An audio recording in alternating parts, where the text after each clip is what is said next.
everybody, this is me sitting down on my big comfy sofa to have a little chat with you.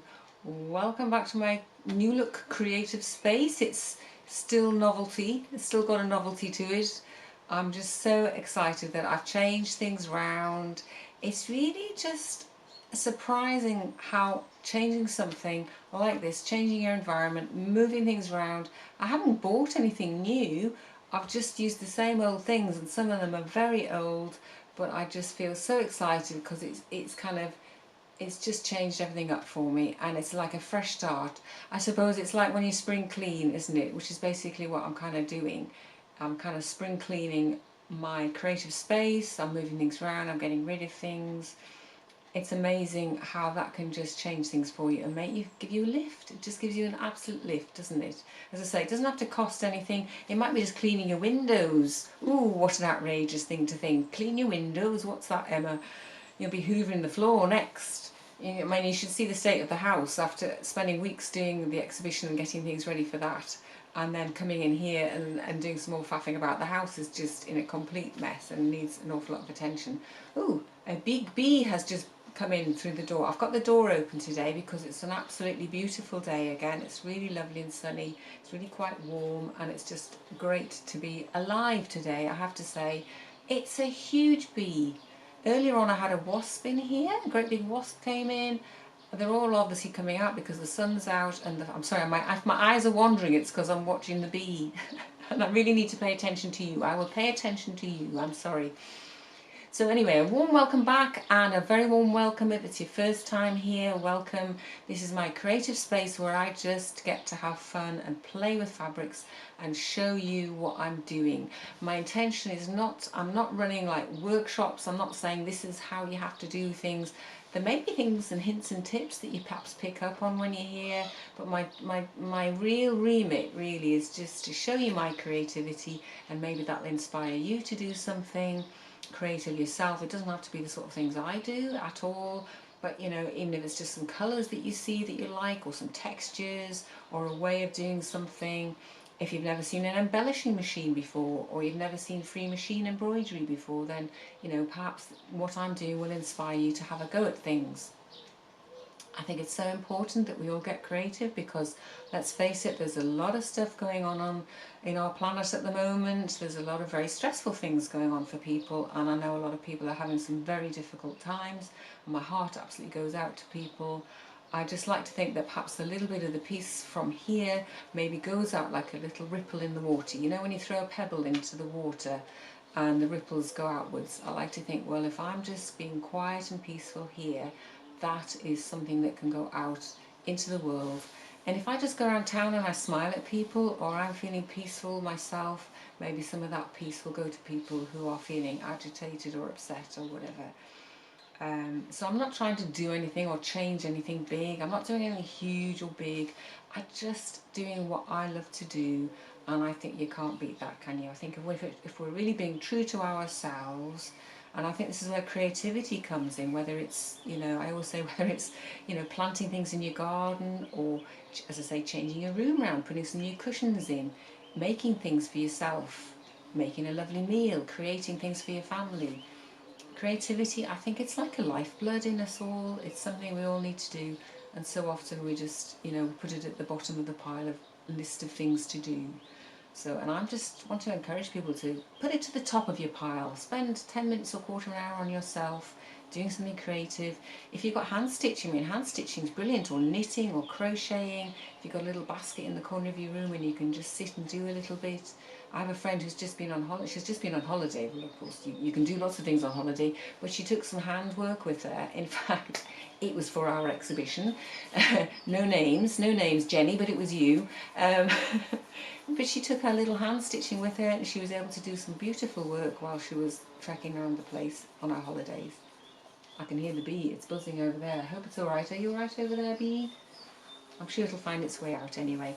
So today I just thought I would work a bit more on that piece that I was using last week. I'm so grateful for all your comments. It was great to have your feedback on what you liked and what you didn't like, and what you thought I should and shouldn't do.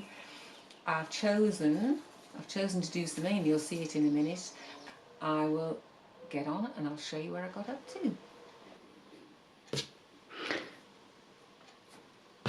Okay, so what I'm doing here is I'm covering up this very bright green down here, which I've decided I no longer want. So I've put a really quite a dark brown, but a mixed layer over that. And then I've added a bit of lace, which is this lovely lace here. See if I've got a piece of that I can show you. I've got piles of stuff here. So then I've got a little piece of this nice lacy stuff underneath that one.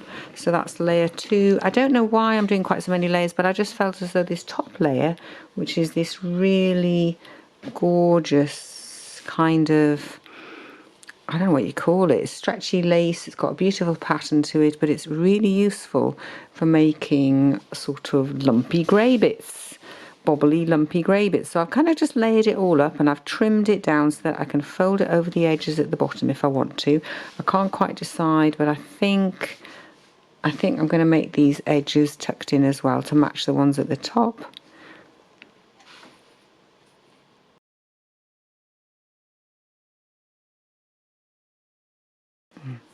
Sometimes these pins don't work very well, so let's try a different pin. Put that in there. So I've already stitched a little bit along here just to hold it in place while I do some trimming, because I didn't want to have like all 3 layers everywhere. I wanted to just trim it down a bit. So we'll just tuck that one in there like that. Well, in fact, we'll do the corner first. As you can see, there's a corner there. I'm going to just do the cornery bit first, get the bottom bit done, make that tidy, and then we'll tuck that around there like that. I love fiddling about like this, do you? It's just, you know, just such a pleasurable thing to be doing. And I don't know, I might leave that rough yet, I don't know. My options are open at this stage, so I'm going to now I've pinned those, so I'm now going to do a little bit more stitching to hold that down. But I'm just really so enjoying this. It's lovely, putting it together slowly but surely. Okay, so what I've done so far then is I've just stitched these down, and it's meant to be just sort of rough as though it's stones. I think it's trying to be a stone wall, but you know, it could be anything. There we go. It could be a heap of sheep lined up, I don't know. Let's just try this now. Let's get this little branchy thing back on here. This is just meant to be as though there's like a really ramshackle old, I don't know, it could be a hawthorn or something old and gnarled, wind blown, weather beaten kind of bit of old branches here. And I don't mind what it's made up from. You know how many bits I have to put on, because this stuff is very oopsie-daisy. This stuff is very forgiving. It's a very soft fabric. It's got a nice bobbly texture to it. It's sort of a boucle kind of knitted fabric. I bought this years ago at Knitting and Stitching show, I think, and I just thought, well, this would work because I don't want anything too flat. It wants to be a bit gnarled. And I just thought, well, I'll play around with this and we'll see. Let's get my scissors here.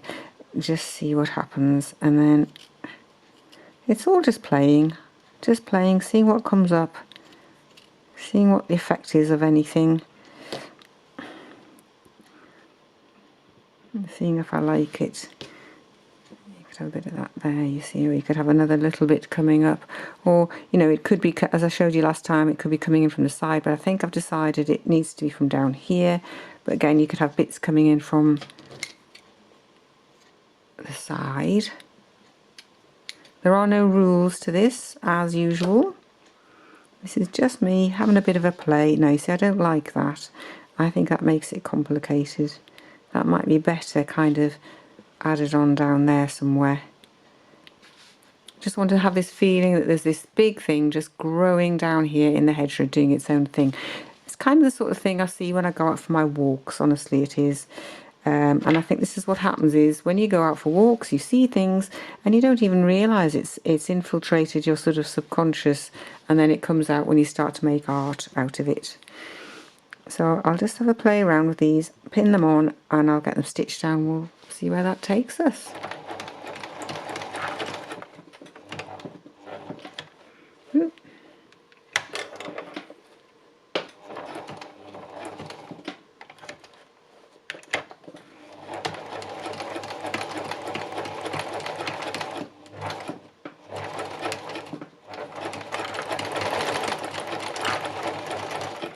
Quite fiddly to stitch this. This fabric's got a mind of its own because it's knitted and it's sort of boucle.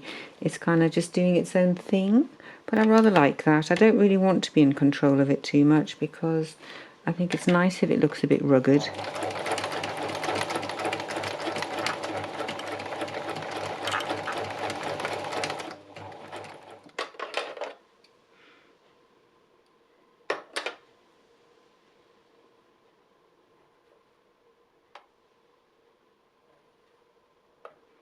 It's always that fiddly bit, isn't it, when your needle becomes unthreaded.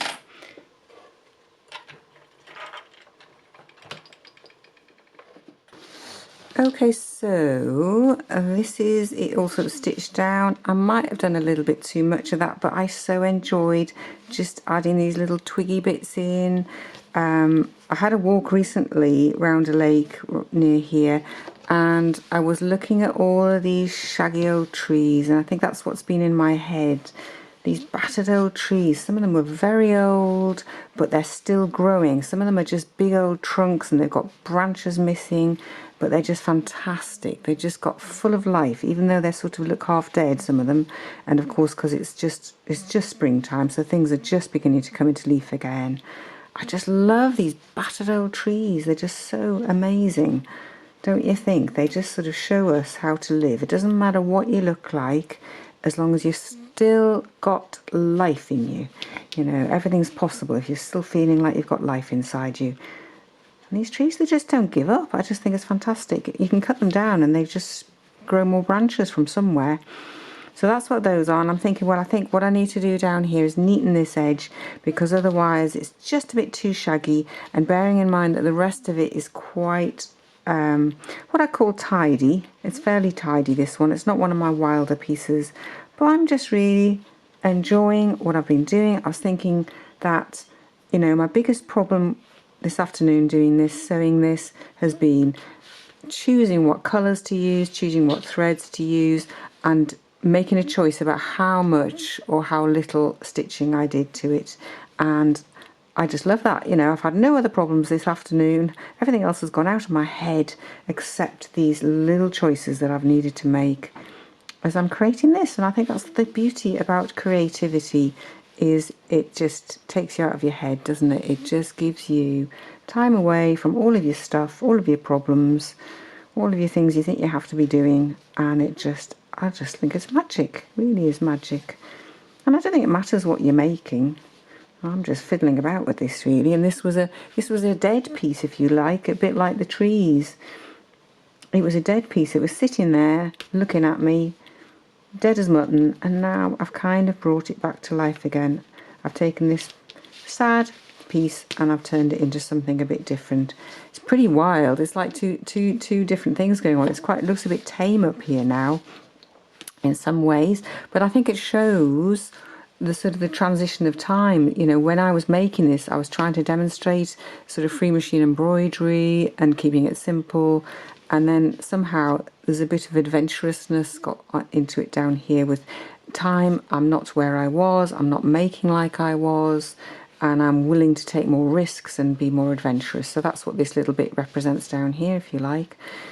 So I'll get these stitched down, get these ends done, and then we'll just about be there, I think. So I'm just snipping off all of these little threads up here where I've just stitched. I've actually added some extra bits on because I just decided it was just a bit too different from the bottom to the top, and I thought it just doesn't ring true if I have it all smoothie and sort of very outlined at the top. So I've kind of, and you can see that I've added just some little bits of fabric.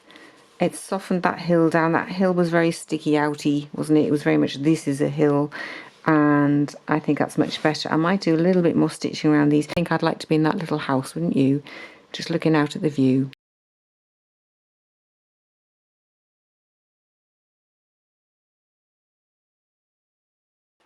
Okay, so what I'm doing here is I decided I had done some stitching, some little tiny little bits of like twiggy bits. I've decided I really don't like them. They just look a bit spiky, so I'm just going to unpick them with my lovely trusty little friend here. I'm just going to simply stitch rip them off and get rid of them because they're not floating my boat. This is what I love about textiles, is again and again you can just change your mind. If you don't like it, you're allowed to change your mind and do it differently. What you choose doesn't have to be what you have to stick with. You can change. And change is a good thing, really, isn't it? When you look at things and you go, oh, I don't like that. So there we go. That was all those little twiggy bits, and they've all been taken away, and I think that looks much nicer, much calmer. It was just too spiky. I enjoyed stitching them. I enjoyed the process of stitching them, but I think it looks better without. So I hope you've enjoyed this funny little journey, making this UFO actually into something, finishing it off. Obviously it was started and made at a different time. I'm a different person now. If I was making this from scratch today, I think it would be very different, but I've enjoyed the process of trying to turn it into something, create something out of nothing again, and finishing off. I think you can't beat finishing things off sometimes. Otherwise it just sits there, doesn't it, looking at you. So as usual, I've got no idea what's next, but I hope you'll join me for whatever is next. I think I might get another piece of work from my little stash of unfinished items and see if there's, have another little look in those and see if there's something else that wants to come out into the light and get finished off or sorted out. So thank you so much for joining me here again. Thank you for all your lovely comments. Do leave me a thumbs up if you enjoyed the video. It helps other people to find the channel, and it's lovely to be here with you. Have a wonderful week. Bye for now.